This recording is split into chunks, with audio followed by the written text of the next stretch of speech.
जी नाज़रीन, आवाज़ न्यूज़ जी ख़ुसूसी ट्रांसमिशन में तव्हांखे भली कार चवंदे इहा ख़बर तव्हांजे कननि ताईं ज़रूरु पहुती हूंदी ऐं यकीनी तौर ते पाकिस्तान जे समूरनि जमहूरियत पसंदि माण्हुनि लाइ इहा हिकिड़ी ख़ुशख़बरी जी जेका ख़ुशख़बरी तौरु इहा ख़बर ॾिठी वई आहे त पाकिस्तान जे चीफ जस्टिस ऐं पाकिस्तान जी सुप्रीम कोर्ट जेको आइनी बहरान पैदा थियण वारो हुयो उनखे रोकंदे पाकिस्तान में जमहूरियत जे पटड़ी खे तां जेका रहण वारी हुई उनखे पंहिंजी पटड़ी ते आणण में पंहिंजो किरदारु अदा कयो। अचानक ख़बरूं शाम अचणु शुरू थियूं ऐं कोर्ट जा दरवाज़ा खुलिया।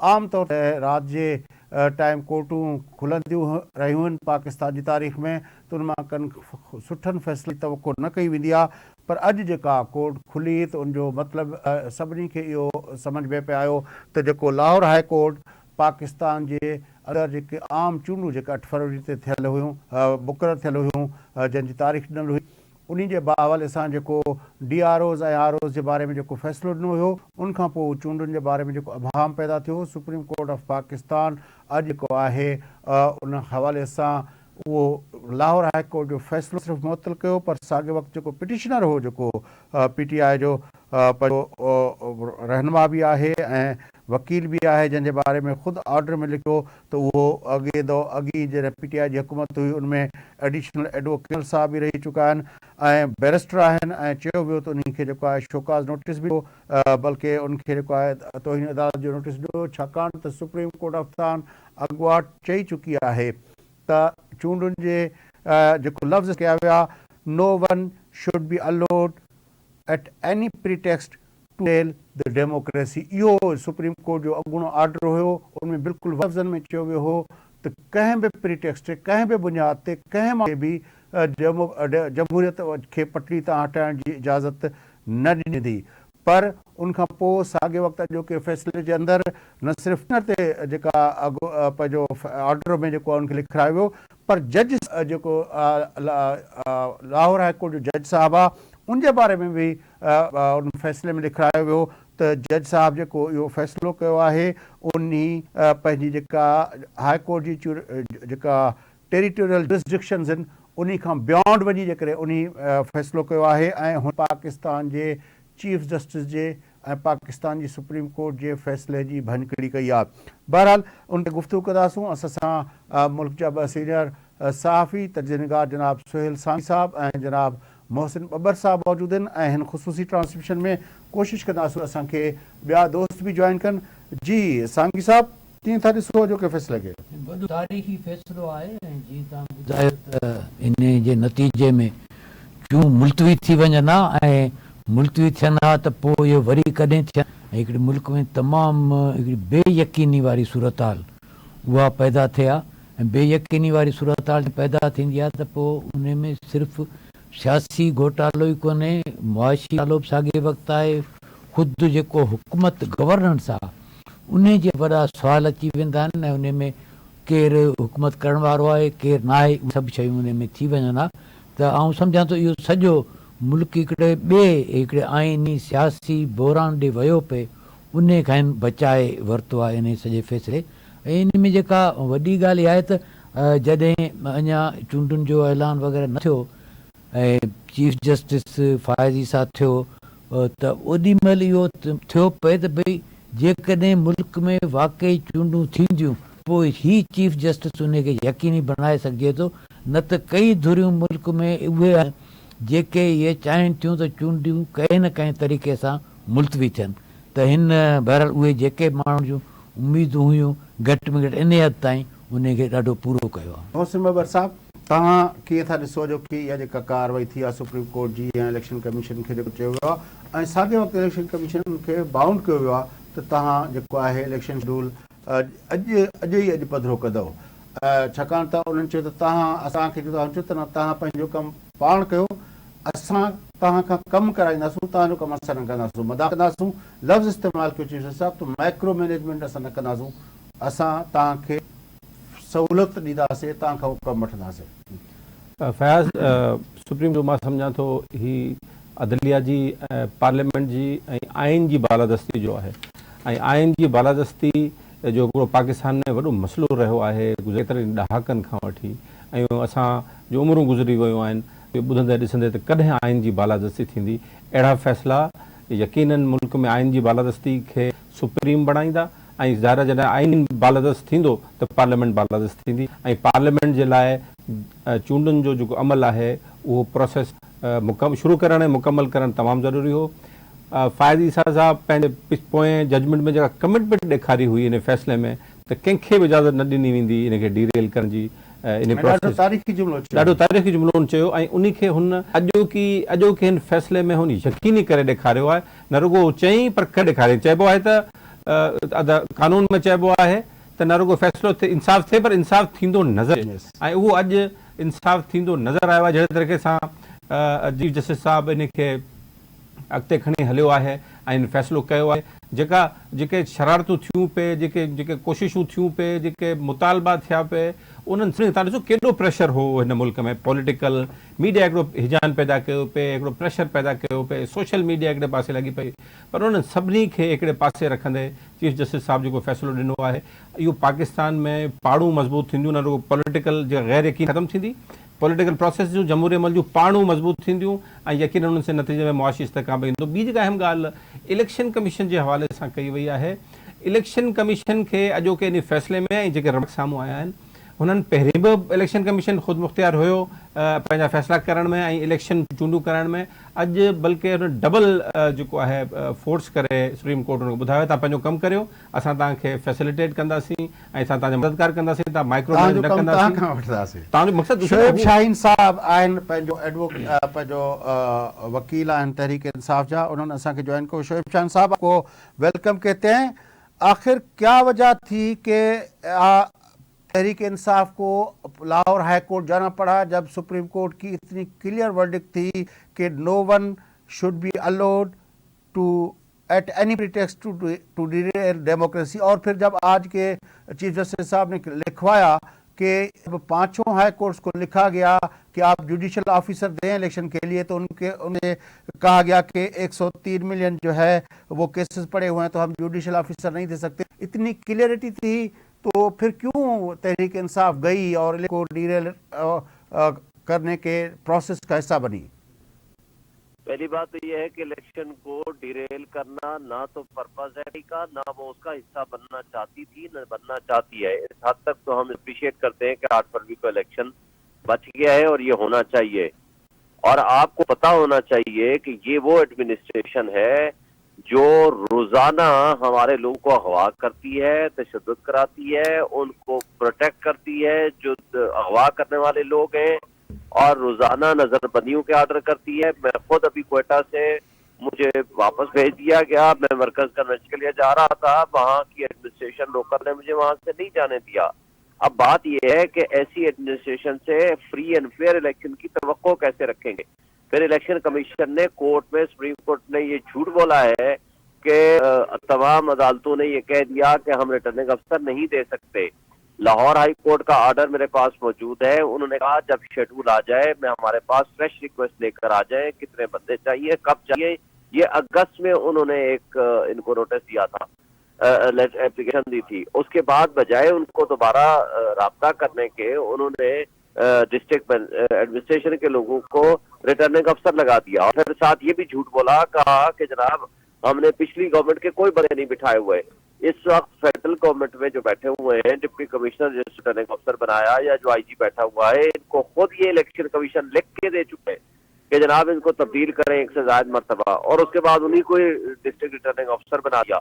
तो अगर ये तर्ज अमल उनका होगा तो हम तो जमहूरियत यकीन रखते हैं। चले शोएब शाहीन साहब, अगर आपकी बात मान भी लें तो 5 में से 1 हाई कोर्ट की बात आप कर रहे हैं, बाकी 4 हाई कोर्ट जो हैं, जिसमें सिंध की हाई कोर्ट है, जिसमें पेशावर की हाई कोर्ट है, अपना केपीके की, बलूचिस्तान की, और फिर इस्लामाबाद की, तो आपके ख्याल में ये और जो जुडिशरी की आप बात कर रहे हैं, जुडिशियल ऑफिसर अगर हों भी सही, तो आपको याद होगा कि पीटीआई ने 2013 के इलेक्शन के बारे में क्या कहा था कि ये आरओ इलेक्शन है। तो उस वक्त जो था उस वक्त जुडिशियल ऑफिसर्स के खिलाफ पीटीआई गई थी। जब इस तरह के वाकयात होते हैं, फिर तो जुडिशल ऑफिसर हों या अपना सिविल एडमिनिस्ट्रेशन से लिए जाएं, ये तो हमने देखा कि एतराज़ात सब पे होते रहे हैं। कि एक है एतराज करना, एक है उनका बायस रवैया और उनकी एक लिहाज से मिली भगत सबके सामने सबको खुली आंखों से नजर आ रही है। जो एडमिनिस्ट्रेशन आपके बुनियादी हुकूक का तहफ़्फ़ुज़ कर सकती, वो फ्री एंड फेयर इलेक्शन क्या कराएगी। और दूसरी बात ये कि इलेक्शन कराना इलेक्शन कमीशन की बुनियादी जिम्मेदारी है कि वो फ्री एंड फेयर इलेक्शन कराएं। आज तक इलेक्शन कमीशन जो पार्टी बना हुआ है उसके खिलाफ हम किस जगह कहाँ जाएंगे? हम किसी अदालत में ही जाएंगे ना। हम अदालत में ये कहते हैं कि फ्री एंड फेयर इलेक्शन कराया जाए, लेवल प्लेइंग फील्ड दी जाए, हमें भी वही फैसिलिटीज दी जाए और हमें लेवल दिया जाए जिस तरह बाकी पार्टीज को दे रहे हैं। चले उतना भी नहीं दे सकते तो कम से कम हमारे साथ वो इम्तियाजी सलूक ना रखा जाए। लेकिन जो कुछ हो रहा है उसको बुनियाद बना करके आज ये कहना कि जनाब वो सारे के सारे, हमारा अभी तक दूसरी मर्तबा इलेक्शन कराने के बावजूद अभी तक हमें बल्ला नहीं मिला। उस पे भी मैं आपसे बात करता हूँ शोएब शाहीन साहब, लेकिन आज जो चीफ जस्टिस साहब ने ऑर्डर लिखवाते हुए पूरे पाकिस्तान की आवाम ने बल्कि पूरी दुनिया ने सुना कि उसने कहा कि जब हमने फैसला दे दिया था तो इसके हवाले से अगर कोई प्रॉपर फोरम था तो वो अपना ये था कि वो सुप्रीम कोर्ट में आते, उसके बजाय हाई कोर्ट में गए और एक जज का बेंच बना और एक जज के बेंच ने सुप्रीम कोर्ट के उस फैसले को अपना के खिलाफ फैसला दे दिया। ये अल्फाज थे चीफ जस्टिस साहब के। देखिए ये पिटीशन में नहीं है कि आप सुप्रीम कोर्ट के फैसले को आप कालअदम करा देते। फैसला ये है कि हम तो तीसरी मर्तबा सुप्रीम कोर्ट में गए हैं कि जी हमें इलेक्शन दिए जाएं। हम तो पिछले 1.5 साल से इलेक्शन मांग रहे थे। सुप्रीम कोर्ट ने इलेक्शन का 1 मार्च का हमारी एप्लीकेशन पे फैसला दिया था, फिर 4 को फैसला दिया था, फिर 14 मई को इलेक्शन का फैसला हुआ था, फिर 8 अक्टूबर को था, वो नहीं हुए। लेकिन क्वेश्चन आज यहाँ ये नहीं है, क्वेश्चन सिर्फ ये है कि फ्री एंड फेयर इलेक्शन के लिए डिस्ट्रिक्ट मैनेजमेंट के जो लोग हैं क्या वो इस काबिल हैं कि वो फ्री एंड फेयर इलेक्शन कराएंगे, या जुडिशरी के वो जो ऑनेस्ट जजेस हैं उनको यहाँ लगाया जाए। ये सिंपल क्वेश्चन था, ये क्वेश्चन नहीं है। 2018 के इलेक्शन जो हुए थे जिसमें पीटीआई ने हुकूमत बनाई थी शोएब शाहीन साहब, उसमें क्या जुडिशल ऑफिशियल्स थे? जुडिशरी से 2018 के इलेक्शंस में जब पीटीआई इलेक्शन हुए और पीटीआई ने आगे हुकूमत बनाई, 2018 के इलेक्शन को भी तो मुतराजा कहा गया ना। लेकिन 2018 के इलेक्शन से पहले तो ऐसी कोई फिजा नहीं थी जो आज फिजा है। मुझे बताएं कि कितने बंदे पीटीआई के जो अगवा किए जा रहे हैं, किसी मुस्लिम लीग नून या किसी और पार्टी के बंदे अगवा हुए थे और उनको जबरदस्ती बयानात आए जा रहे हूँ। खदीजा शाह को यहाँ से जो कभी जिंदगी में कभी क्वेटा नहीं गई, उसको लाहौर से उठा करके आज भी मुकदमों में बंद है। आप कितने लोग हैं कि जो एक पार्टी के लोगों को जाहिर है 2018 से पहले 9 मई भी तो नहीं हुआ था शोएब शाहीन साहब, याद करें वाकयात को। अब पूरी बात तो बात करें ना, अगर एक वाकये को कोट करेंगे। सुने 9 मई क्या चीज है? 9 मई ये है कि रियासती दहशतगर्दी के जरिए इस्लामाबाद हाई कोर्ट के शीशे तोड़ के वकीलों को तशद्दुद का निशाना बना के, अमले को तशद्दुद का निशाना बना के आप सबसे बड़ी पॉलिटिकल पार्टी के लीडर को आप उठा के ले जाते हैं। मुझे बताएं सुप्रीम कोर्ट पे हमला किसने किया था? क्या वो रियासत का अहम सतून नहीं है? वो किसने किया था? मुझे बताएं कि तैयारा अगवा किसने कराया था? जहां sitting chief of army staff बैठा हुआ था उनको कहा इनको इंडिया ले जाओ। ये किसके हिस्से में आती हैं चीजें? बात यह है कि अगर आप इल्जाम लगाते हैं, आप उस इल्जाम को साबित करो कानून के दायरे में। जिसके खिलाफ का इल्जाम साबित हो जाएगा उसको आप सजा दे दें। लेकिन क्या पॉलिटिकल पार्टी, सबसे बड़ी पॉलिटिकल पार्टी को आप इस तरीके से कहेंगे कि हम आपको फ्री एंड फेयर इलेक्शन नहीं देते, हम आवाम को फैसला नहीं करने देंगे? ऐसा नहीं हो सकता ना। तो अब जो आज का फैसला आया है, अब आपके कंक्लूडिंग रिमार्क्स चाहिए, आप क्या इस सारी बात तो हम इस बात को अप्रिशिएट करते हैं कि 8 फरवरी को इलेक्शंस होने चाहिए, उसको किसी सूरत अल्तवा का निशाना नहीं बनाना चाहिए। लेकिन उसके साथ फ्री एंड फेयर इलेक्शन कराना भी जरूरी है, सिर्फ इलेक्शन कराना जरूरी नहीं है। ये जो एडमिनिस्ट्रेशन जो कुछ कर रही है, जो जुल्म जबर तशद्दुद और बर्बरियत का माहौल कायम कर रखा है, जो इस वक्त लेवल प्लेइंग फील्ड देने की जिम्मेदारी है, ना वो इलेक्शन कमीशन वो पूरी कर रहा है, ना वो डिस्ट्रिक्ट एडमिनिस्ट्रेशन पूरी कर रही है। वो उनको करना चाहिए, वरना जो सियासी अदम इस्तेहकाम है इसमें इजाफा होगा, हमारे मुल्क में जमहूरियत کو نقصان پہنچے گا. آئین اور قانون پریکٹیکلی معطل ہو چکا ہے. یہ ظلم ہے اور جاتی ہے. بڑی مہربانی شعیب خان صاحب, بڑی مہربانی. ناظرین پی ٹی آئی جا وکیل شعیب شاہین صاحب असां गॾु हुआ. साईं जो तव्हां ॿुधी गुफ़्तगू. ॾाढी अहम ॻाल्हि आहे. त पहिरीं ॻाल्हि आहे त हीउ छा जेको पिटिशनर आहे उन खे पार्टी जे रिप्रेज़ेंटेटिव तौर ते वठनि था या नथा वठनि था. जेको गुफ़्तगू हिन कई उहा वठनि था, पर जेको सुप्रीम कोर्ट जी पाण हियरिंग ॿुधी थी पए ऐं उनखां अॻु में बि के बयानु आया, उन में त उन्हनि चयो त हीअ अलाए आहे या न बि आहे, केरु आहे. ॿी जेका ॻाल्हि उहा आहे त इहो हामिद मिर्ज़ा साहिब जो ॿिए कंहिं PTI जा वकील जो बि हा, त उहो आयो त भई हिन में हू त चवनि था असां त इहा पिटीशन ई वापसि था वठूं. त ही ॿ शयूं आहिनि. माना ऑन कयूं तॾहिं वापसि था वठूं मोहसिन साहिब. त उहा ॻाल्हि हिकिड़ी. ॿी ॻाल्हि जेकॾहिं वापसि था वठूं त पोइ जेको हींअर शोएब साहिबु ॻाल्हाए पए इहो त इरिलेवेंट थी थो वञे.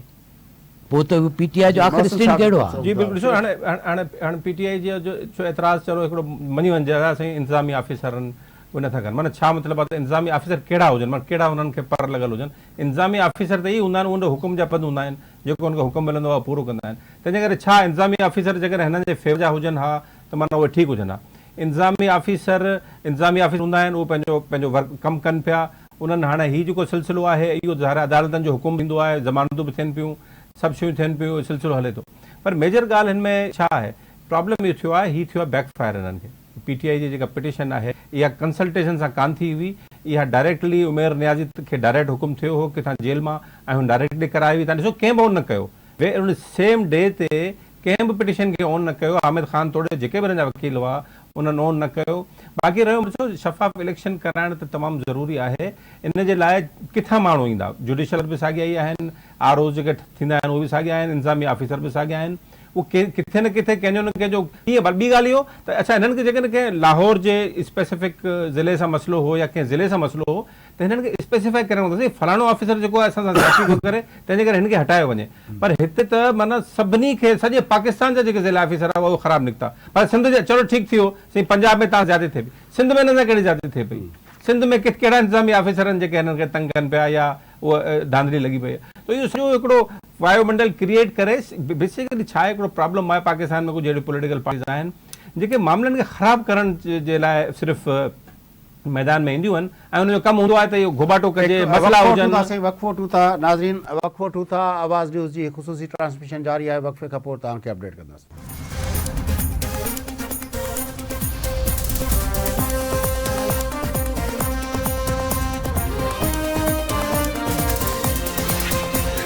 ट्रांसमिशन आवाज़ TV जी सुप्रीम कोर्ट जा जेके फ़ैसिले जे हवाले सां जारी आहे. रोहेल असगर साहब असांखे टेलीफोन लाइन ते जॉइन कयो आहे. रोहेल असगर साहब सलाम अलैकुम. हेलो. रोहेल असगर साहब सां असांजो राब्तो शायदि कटिजी वियो आहे. जी साईं सोहेल सांगी साहब, जेका गुफ़्तगू पाण कईसूं पिया उनखे अॻिते वधायूं था पिया त जस्टिस काज़ी फ़ाइज़ असद साहब जॾहिं हिन चीफ जस्टिस थिया हुआ उन वक़्त खां वठी जेके हुन जे लाइ ॿ टे वॾा चैलेंजिस चया पिया विया. उन मां हिकिड़ो वॾो चैलेंज जेको आहे उहो चूंडूं वक़्त ते कराइण बि चयो पियो वियो. बिल्कुलु. ऐं अॼोके फ़ैसिले खां पोइ लॻे ईअं थो त उहो चैलेंज में उन चैलेंज खे हू कामयाबी सां मुंहुं ॾींदे नज़र पिया अचनि. बिल्कुलु. मतिलबु हू उन में ई डिटरमिंड हुयो त भई हीअ शयूं मूंखे करणियूं आहिनि. बल्कि कुझु कराची जा सीनियर वकील आहिनि, दोस्त आहिनि, जेके हुनजा बि दोस्त आहिनि, त हू चवंदा यार मूं वटि टाइम घटि आहे. कटियूं था. रोहेल असगर साहब आहिनि असां सां, शेख रोहेल असगर साहब मुंसिबी ग्रून जा अॻवान. रोहेल असगर साहब सलाम अलैकुम. वालेकुम अस्सलाम. जनाब किस तरह देखते हैं सुप्रीम कोर्ट के आज के फैसले को? हजूर मैं 2-3 दिन जब से हाई कोर्ट ने फैसला दिया, मुझसे आप जैसे पूछते हैं और पूछते रहे, तो मैं उनसे यही बात कहता रहा कि भाई भैया ये बात तो सुप्रीम कोर्ट और हाई कोर्ट के दरमियान है. मेरे ख्याल में हम इसको डिस्कस ना करें तो ज्यादा बेहतर रहेगा. और देख लीजिए चूंकि सुप्रीम कोर्ट ने फैसला किया हुआ था ना कि 8 तारीख को इलेक्शन होने हैं, हर सूरत में होने हैं, तो बस तो सुप्रीम कोर्ट ने अब अपने फैसले को इम्प्लीमेंट कर दिया. मेरे ख्याल में वो गलत था, वो तरीका ही गलत था जो किया था. लेकिन PTI कह रही है कि लेवल प्लेइंग फील्ड नहीं है, सिविल एडमिनिस्ट्रेशन के लोग जब ROs और DROs बनेंगे तो उनके लिए मजीद जो है वो इस पे सुकड़ जाएगा। अब मैं आपसे गुजारिश करूं, PTI वालों को ये पूछ लीजिए वो किससे इलेक्शन करवाना चाहते हैं, उनसे ये पूछ ले ना। ये तो कह देना आसान होता है ना कि प्लेइंग फील्ड, ये पता नहीं इंग्लिश का एक लफ्ज इनको सीख लिया सब नहीं, बस वो playing field, playing level field नहीं मिल रहा, पता नहीं कौन सा इनको मिलना चाहिए। बस इनको मतलब वो आदत पड़ गई है ना, पहले इलेक्शन ये जीते हैं किसी के साथ मिलके, किसी की आशीर्वाद लेके, अब वो समझिए कि वैसी आशीर्वाद मिलेगी, ऐसा तो नहीं होगा। अब वो बंदयाल नहीं है, आसफ खोसा नहीं है, वो साकिब नसार भी नहीं है। अब लोग बदल गए हैं, लोग बदले हैं, लोगों की सोच भी बदल गई है। अच्छा, वो उनका कहना है कि ये जो है ज़ाहिर जो आप कह रहे हैं किस इलेक्शन करवाना चाहते, वो तो उन लोगों ने डिमांड की थी हाई कोर्ट के अंदर, जो कहा जुडिशियल ऑफिसर मुकर्रर किए जाएं।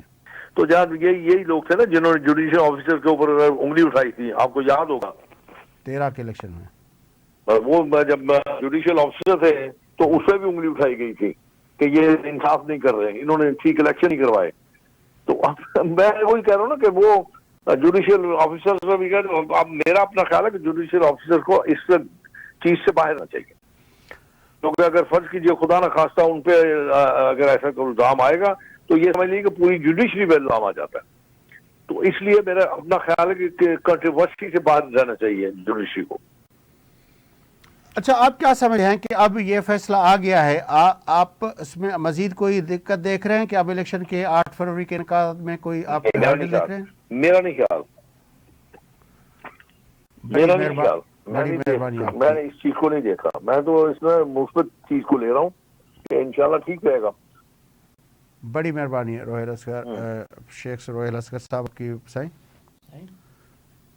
हाणे इन में जेको हुयो त हिन शुरू ॾींहं खां ई ख़ाली साॻियूं ॻाल्हियूं जेके असां शाहीन साहब सां कयूं त भई तव्हां 13 जी इलेक्शन जेका आहे जुडिशरी जे कराई, तव्हां हुन ते इतराज़ कयो, तव्हां पाण जॾहिं थिया त उहा जुडिशरी उन वक़्तु न हुई, मुंहिंजे ख़्याल में उहो साॻियूं ॻाल्हियूं उन कयूं। रिपीट हुयो, बहरहाल इहो हिकिड़ो थियो त भई नून लीग इन सॼे मामले खे कीअं थी ॾिसे, उन तौर ते उनजो हिकिड़ो पॉइंट ऑफ व्यू आयो। बाक़ी इहो आहे त ज़ाहिर आहे त नून लीग जो बि को बाक़ाइदे वकील जे तौर ते यानी सियासी तर्जमान जे तौर ते उहो बि जेकर ईंदो त उन बि अहिड़े क़िस्म जो ई हूंदो। त इन खे मुंहिंजे ख़्याल में सभई जेके पार्टियूं आहिनि उहे तयारु हुयूं त असीं वञूं इलेक्शन में वञूं। मोहसिन साहब, हाणे छा थींदो तव्हांजे ख़्याल में? ही जेके पंहिंजो कॾहिं चयो पियो मौलाना फज़लुर रहमान साहब चयो पिया त मुल्क जे अंदरि जेको आहे लॉ एंड ऑर्डर जी सूरत ख़राबु आहे, तंहिं करे असां कैंपेन नथा हलाए सघूं, उहे ॻाल्हियूं पियूं कनि। ऐं असांजा जेको ख़ासि तरह सुप्रीम कोर्ट जे हुकुम खां पोइ जेका इलेक्ट्रॉनिक मीडिया ते इहो डिस्कस कोन पियो थियो, पर प्रिंट ऐं सोशल मीडिया ते इहो वॾे पैमाने ते डिस्कस थियो। उन में मुख़्तलिफ़ सबब ॿुधाया पिया विया त 8 फरवरी ते चूंडूं न थींदियूं। तव्हांजे ख़्याल में इन सॼे पुठियां केरु थी सघे थो? ही बेसिकली हिन जे पोयां को माण्हू ऑर्गेनाइज़्ड का कुवत हुई जेका इहे सभु शयूं कराए पई। मुख़्तलिफ़ माण्हू पंहिंजे पंहिंजे मुफ़ाद जेके आहिनि उहे शयुनि खे ॾिसनि पिया।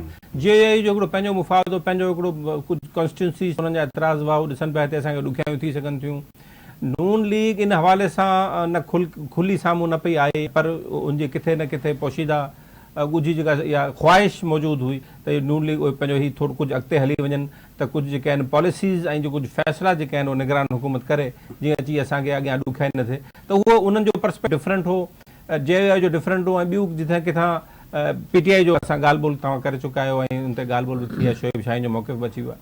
त मां सम्झां थो इहो हर कंहिंजो अलॻि अलॻि सां जंहिं तरीक़े सां मौक़िफ़ हो। ज़रदारी साहिब जो हिकिड़ो मौक़िफ़ आयो, पर उन्हनि जो हिकिड़ो वाज़े हो, घटि में घटि उन्हनि चयो भई 8-10 ॾींहं इलेक्शन अॻिते वञनि त को मसइलो न आहे, पर सुप्रीम कोर्ट जे जेको हुकुम हो फेब्रुआरी वारो उन प्रिवेल कयो ऐं उन जेको आहे हाणे सारियूं जारी आहिनि जेके पंहिंजे ताण थी वेंदियूं। त इहे जेके शयूं आयूं पे हितां हुतां इन थियूं पे त असां कयूं कहिड़े तरीक़े सां अॻिते हली वञनि, इहे मां सम्झां थो को निगराननि जा के जेके ख़्वाहिशूं हुयूं त कुझु मिड़े असांखे 2-4 ॾींहं कुझु 6 महीना खनि अॻु इक़्तिदार वधीक मिली वञे त इहे उतां बि मुमकिन थी सघंदियूं शयूं, पर सम्झां त हिननि जी का एतिरी अहमियत हुई।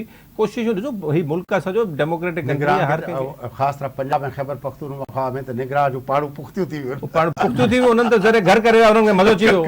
पंजाब में उन्हनि खे मज़ो अची वेंदो, यार वॾो मज़ो आहे हुकूमत में। त जेकॾहिं अञा अॻे 6 महीना अॻियां करे वञूं, जीअं थींदो आहे त उहो किराए जो घर सुठो वठंदा आहियूं, चवंदा आहियूं 6 महीना अञा रही वञूं हिते बिना किराए जे। सो बिना किराए जे उहो वेठा हुआ। हाणे सुप्रीम कोर्ट उहो नोटिस जारी करे छॾियो ख़ाली करण जो, उहो 8 फरवरी ते घर ख़ाली थी वेंदो। हिन में फैज़ साहब हिकिड़ी ॿी शइ ॾाढी अहम आहे, जेका JUI जे सरबराह मौलाना फज़ल रहमान चइबा आहिनि मुल्क में हालतूं ठीक कोन्हनि, ख़ासि तरह सां बलूचिस्तान जो बि ज़िक्र कयो, ऐं जेको होम मिनिस्टर हुयो जेको फेडरल गवर्नमेंट जो, हुन बि इहा कई भई हालतूं ठीक कोन्हनि, मतिलबु लॉ एंड ऑर्डर, अमन अमान जी सूरत हाल। अच्छा, उनखां पोइ गुज़िरियल 2-3 ॾींहंनि में हिकिड़ा दहशतगर्दी जा ऐं धमाकनि जा इन क़िस्म जा वाक़िया थिया आहिनि। त इहो बिल्कुलु आहिनि मुमकिन आहे त अहिड़ियूं धुरियूं जेके मुल्क में चूंडूं बहरहाल नथियूं कराइण चाहिनि। उहे धुरियूं कहिड़ियूं आहिनि? ॾिसो न, हुन में जेके वाक़िया थियनि था, मिसाल तौरु उन्हनि जो वोकल जेको आहे इहो प्रीटेक्स्ट खणी हिकिड़ो ई माण्हू आहे मौलाना फज़ल रहमान साहब, जेको चवे पियो त भई चूंडनि लाइ माहौल साज़गार न आहे। मौलाना साहब मतिलबु त ज़ाहिर त धमाकनि ऐं में त इन्वॉल्व न हूंदो, डेफिनेटली जेको हुनजो रहियो आहे उन मुताबिक़, पर आउं इहो पियो चवां त अहिड़े इहो बि सॼो हिकिड़ो एलिमेंट आहे। ऐं जेके पाकिस्तान में त धमाका बि थी सघनि था, इन जे पाकिस्तान में किराए जा माण्हू ॾिसो न, सोहेल साहब सां मां थोरो इतफ़ाक़ करण मामले ते मां इन करे मुंहिंजो त इहो जेके धमाका आहिनि हिननि जो इन सां नज़र नथो, उनजा ॿिया सबब थी सघंदा छाकाणि अफ़गान सिचुएशन जेका आहे पाकिस्तान या अफ़गानिस्तान जे हवाले सां, हुनजा ॿिया रीज़न तमामु घणा आहिनि, ॿिया जेके इंटरनेशनल प्लेयर्स आहिनि, नेशनल प्लेयर्स आहिनि, ऐं उनजा इकोनॉमिक रीज़न बि आहिनि। अफ़गानिस्तान ते पाण जुदा प्रोग्राम न उनजो इलेक्शन सां कनेक्शन आहे, असां इलेक्शन सां ॻंढियूं पिया, उन्हनि खे मां इलेक्शन सां ॻंढणु नथो चाहियां, बेसिकली इहो इशू आहे।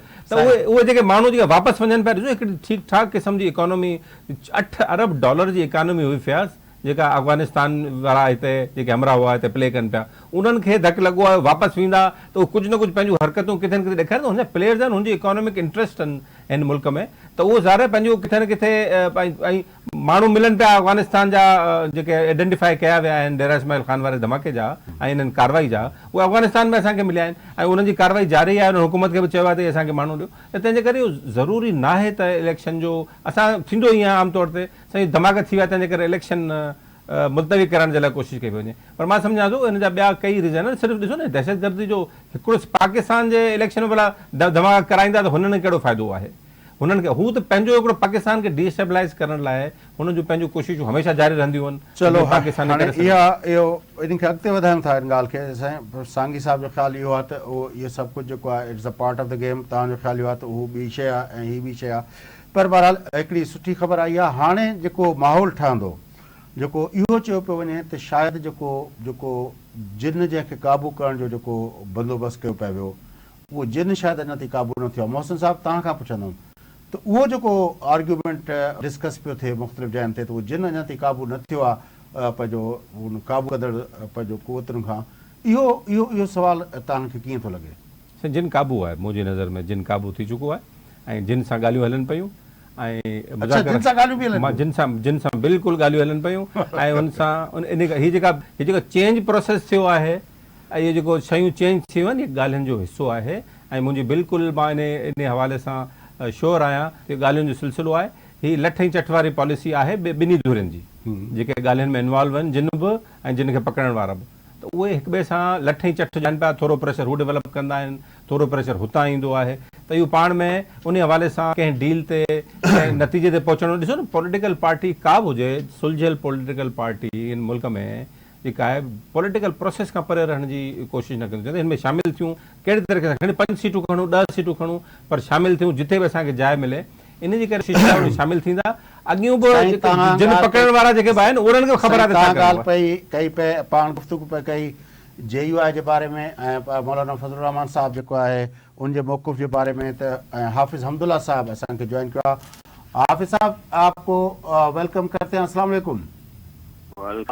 हाफ़िज़ साहब, इलेक्शन के हवाले से मुतवातर मौलाना फज़ल रहमान साहब कह रहे हैं कि इलेक्शन के दहशतगर्दी की सूरत हाल, फ़िज़ा इतनी संगीन है کہ الیکشن کا یہ ماحول سازگار نہیں ہے. کیا آج کے اس فیصلے کے سپریم کورٹ کے فیصلے کے بعد AUI کلیئرٹی کے ساتھ الیکشن کا ماحول بناتے ہوئے ہمیں نظر آئے گی یا ابھی بھی آپ کو کچھ خدشات ہیں؟ بسم اللہ الرحمن الرحیم. دیکھیے مولانا فضل الرحمان صاحب اور جمعیت علماء اسلام کا موقف بالکل واضح ہے کہ الیکشن کمیشن نے جو 8 فروری کا ڈیٹ دیا تھا، جو سپریم کورٹ کی توثیق بھی اس ڈیٹ کو حاصل تھی اور ایوان صدر کی بھی، جمعیت علماء اسلام نے اس ڈیٹ کی مخالفت نہیں کی تھی، بلکہ جمعیت علماء اسلام نے علی الاعلان اس ڈیٹ کو اپریشیٹ بھی کیا اور ویلکم بھی کہا. آج جو سپریم کورٹ نے پھر فیصلہ دیا ہے تو اسی ماضی کی 8 فروری کی فیصلے کی توثیق ہے، لیکن بیچ میں جو پاکستان تحریک انصاف نے لاہور ہائی کورٹ میں پٹیشن کی تھی، اس کے نتیجے میں لاہور کورٹ کے جج صاحب نے الیکشن کمیشن کی پروسیس کو معطل کیا، اس کے خلاف فیصلہ دیا. اب یہ پاکستان تحریک انصاف ایک طرف وہ کہہ رہی ہے کہ دیگر سیاسی پارٹیاں جس میں جمعیت علماء اسلام کے بارے میں بھی کہ وہ بھاگ رہے ہیں الیکشن سے، لیکن اس سے معلوم یہ ہوا لاہور ہائی کورٹ کی فیصلے اور پٹیشن اور پٹیشنر سے کہ تحریک انصاف الیکشن سے بھاگ رہی ہے. تو لہٰذا آج جو فیصلہ ہوا اس فیصلے پر ہمیں کوئی حیرانی اور تعجب نہیں ہے، یہ فیصلہ پہلے ہی ہو چکا تھا. لا اینڈ آرڈر کی صورتحال آپ کے خیال میں جو ابھی عرض کر رہا ہوں ابھی آئی ہے لا اینڈ آرڈر کی 2 باتیں مولانا صاحب نے کی تھی کہ اگر ایک طرف الیکشن 8 فروری کو آئینی ہے، کرنا ضروری ہے بالکل، دوسری طرف یہ بھی ضروری ہے کہ الیکشن کا ماحول ہو. جب موسم سرما ہو، لوگ بالائی اور پہاڑی علاقوں سے نقل مکانی کرتے ہیں شہر کی طرف، تو پھر یہ لوگ ووٹ کیسے کاسٹ کریں گے؟ وہاں تو جا نہیں سکیں گے. تو جب یہ لاکھوں لوگ ووٹ سے محروم ہوں گے خیبر پختونخوا اور بلوچستان میں، اس کا ذمہ دار پھر کون ہوگا؟ اس کو ایڈریس کرے، ہمیں جواب دے. دوسری بات امن و امان اور لینڈ آرڈر کی ہے. وزارت داخلہ بھی کہہ رہی ہے کہ سیکورٹی خطرات ہے، اور مولانا صاحب نے بھی اس کا ذکر کیا ہے بار بار کہ ٹانک میں، ڈے خان میں، بنو، لکی مروت، ہنگو، کرک کوہاٹ وغیرہ میں مغرب کے بعد، شام کے بعد پھر کنٹرول کسی اور کا ہوتا ہے. تو پھر ہم کیسے لوگوں کے پاس ووٹ لینے کے لیے جائیں گے کہ ہمیں ووٹ دے؟ اور یہ لوگ جب سیکورٹی تھریٹ ہو، یہ اپنے پولنگ اسٹیشن تک کیسے جائیں گے؟ ہم عوام کے پاس کیسے جائیں گے؟ پھر وزارت داخلہ کہتے ہیں کہ مولانا کو اسپیشلی تھریٹ ہے. تو اس صورتحال کو سامنے رکھ کر مولانا صاحب نے کہا کہ بدامنی اور موسم سرما کو ایڈریس کرے. ووٹر کو تحفظ کیسے دیں گے؟ موسم سرما میں ووٹر کو اپنے پولنگ حافظ صاحب آپ کو ایک یاد دہانی کرا دوں کہ اس ملک کے اندر 2008 کے اندر ابھی الیکشن ہوئے تھے، وہ فروری کے مہینے میں ہوئے تھے اور 18 فروری کی تاریخ تھی. اس مرتبہ 8 فروری کی تاریخ ہے. 10 دن کا فرق تھا، اور اس وقت جو لا اینڈ آرڈر کی صورتحال تھی اس سے پہلے 18 مئی بھی ہو چکا تھا، 18 اکتوبر بھی ہو چکا تھا، 27 دسمبر بھی ہو چکا تھا، اور پھر بھی الیکشن ہوئے تھے. اس وقت JUI کی طرف سے اس طرح کا کوئی مطالبہ نہیں آیا تھا کہ موسم خراب ہے. وہ بھی فروری تھا، آج بھی فروری ہے. اس وقت جو لا اینڈ آرڈر کی صورتحال تھی وہ بھی آج سے کئی گنا زیادہ سنگین تھی. اس وقت بھی ہم نے JUI سے اس طرح کا کوئی مطالبہ نہیں سنا تھا. کہ آپ اس وقت اس کے ریکارڈ اٹھائے، وہ پارٹیاں جو انہوں نے الیکشن سے پہلے اور الیکشن کے بعد یہ سوالات اٹھائے تھے کہ ہمیں تو پولنگ تک جانے نہیں دیا ہمارے ووٹر کو، ہماری قیادت نشانہ بن رہی تھی الیکشن میں. آپ کو متعدد پارٹیاں ایسی ملیں گی جن کے یہ خدشات بھی تھے اور ان کے اعتراضات الیکشن کے بعد بھی تھے اور دوسری بات یہ ہے جب بدامنی ہو اور موسم سرما ہو تو جہاں پولنگ اسٹیشن میں ووٹر نہیں جا سکیں گے تو پھر وہاں دھاندلی اور ریگنگ کا خطرہ ہے. پھر بھی بکسے بھر کے آئیں گے تو یہ بکسے کون بھریں گے؟ تو لہٰذا اگر آپ ووٹر کو ووٹ کاسٹ کرنے حق دیں گے اور ریگنگ کا راستہ روکیں گے اور صاف شفاف انتخابات دیں گے، ان دو سوالات کو ایڈریس کرنا ہوگا. Yes. اگر الیکشن پر سوالات اٹھے الیکشن کے بعد تو اس کا ذمہ دار سپریم کورٹ، الیکشن کمیشن اور نگران حکومت ہوگی. بڑی مہربانی حافظ حمداللہ صاحب، آپ نے اپنا موقف دیا. صحیح ہاणे آپ پان وٹि ایک منٹ ہے. محسن صاحب، حافظ حمداللہ صاحب جی گفتگو تव्हां ॿुधी थोरा. जी, मुंहिंजे ख़्याल में जेकर हुन जा कंसर्न आहिनि त ॾिसो 12 करोड़ 12.5 करोड़ वोटर आहिनि, उन्हनि मां जेकॾहिं कुझु लखनि खे ॾुखियाई आहे अमन जे हवाले सां, मौसम सरमा जे हवाले सां, तो स्पेसिफिक पोलिंग स्टेशन खे फरवरी में स्पेसिफिक पोलिंग स्टेशननि ते जेकॾहिं उनखे मुअतल करे छॾिजे, कुझु ॾींहंनि खां पोइ वरी उते कजे, उन जा रिज़ल्ट रोके छॾिजनि, त को ख़ासि अहिड़ो फ़र्क़ु कोन्हे, को पॉइंट्स में फ़र्क़ु ईंदो. अहिड़ी तरह टांग ऐं DI खान में कुझु पोलिंगूं जेका हसास आहिनि, हसास करार इंतिहाई हसास करार ॾिनियूं वेंदियूं आहिनि, हुते नफ़री वधीक लॻाइबी आहे. इहो त जिथे किथे पाकिस्तान में प्रैक्टिस आहे. त मुंहिंजे ख़्याल में इहो अहिड़ा मसइला कोन्हनि जिन खे हल न करे सघिजे. उहो स्पेसिफाई करनि तक पोलिंग स्टेशन, त मुंहिंजे ख़्याल में इंतिज़ामिया ऐं इलेक्शन कमीशन ऐं मसइलो हल करे सघे. साईं सोहेल सांगी साहब, तव्हांजो आख़िरी पंहिंजो मुंहिंजे ख़्याल में JUI खे अञा ताईं इन ते रिज़र्वेशन आहिनि ऐं इन करे मतिलबु लॉजिक कहिड़ो आहे? मां त 2008 में चूंडूं थियूं, लॉ एंड ऑर्डर बि हुन वक़्तु जेका हुई ऐं सर्दी फरवरी जो महीनो. हुनखे बहरहाल रिज़र्वेशन आहिनि, उहो जेको आहे उन्हनि खे दूर करणु खपनि, इन जी ज़रूरत थींदी. वॾी महिरबानी तव्हां जी पंहिंजो सोहेल सांगी साहब, मोहसिन बबर साहब, तव्हांजी वॾी महिरबानी. नाज़रीन, गुफ़्तगू तव्हां थी सुप्रीम कोर्ट जो तारीख़ी फ़ैसिलो ऐं इलेक्शन जे हवाले सां जेके बि शक शुबा हुया उहे ख़तमु थी विया ऐं इलेक्शन कमीशन हेल ताईं अची वञणु घुरिजे हा इलेक्शन कमीशन जे तरफ़ां शेड्यूल. पर बहरहाल सुप्रीम कोर्ट जे हुकुम मुताबिक़ राति 12 खां पहिरीं इलेक्शन कमीशन खे शेड्यूल अनाउंस करिणो आहे ऐं पाकिस्तान चूंडूं 2000 फरवरी पंहिंजो 2024 ते हर हाल में थींदियूं. इहो अॼु सुप्रीम कोर्ट जो फ़ैसिलो आहे. हिन सां गॾु हिन ख़ुसूसी ट्रांसमिशन मां तव्हां खां इजाज़त वठूं था. सदाईं गॾु.